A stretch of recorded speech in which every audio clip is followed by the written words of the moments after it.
दादा, जेजुरी नगरपालिकेची निवडणूक सुरू आहे आणि भाजपकडून सचिन सोनवणे तर राष्ट्रवादी काँग्रेस पक्षाकडून जयदीप बारबाई रिंगणात आहेत. काय वाटतं, जेजुरीत कोणाची हवा आहे? राष्ट्रवादीची हवा आहे. काय वाटतं, काय काय विकास केला त्यांनी? कारण की गेल्या वर्षामध्ये भरपूर भ्रष्टाचार झालाय. सर्वसामान्यांना जसा न्याय हवा होता त्यांना आपण म्हणजे पहिली राष्ट्रवादीची सत्ता होती, पण गेल्या पंचवार्षिक मध्ये त्यांना आपण एक दुसऱ्या यांना परिवर्तन लोकांनी केलं होतं, पण जेवढं पाहिजे तसे असे हे झालं नाही. खूप सारा भ्रष्टाचार झाला. गावातल्या लोकांना विश्वासात नाही घेता वेगळी उलटी सुलटी हे करून आता सध्या राष्ट्रवादीची हवा आहे.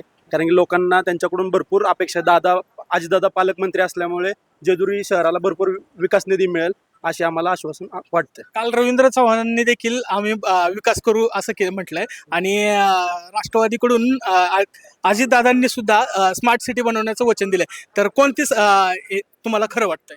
अजितदादांकडं विजन आहे. त्यांनी स्वतः बारामती डेव्हलप केलेलं आहे. रवींद्र चव्हाणांचं काही माहीत नाहीये, पण अजितदादांनी स्वतः आमच्या शेजारी असल्यामुळे बारामती डेव्हलप केल्यामुळे आम्हाला वाटतं की जेजुरी पण आमची स्मार्ट सिटीमध्ये येणारा एअरपोर्ट असेल किंवा बाकीच्या गोष्टी आहेत. आमच्या इथं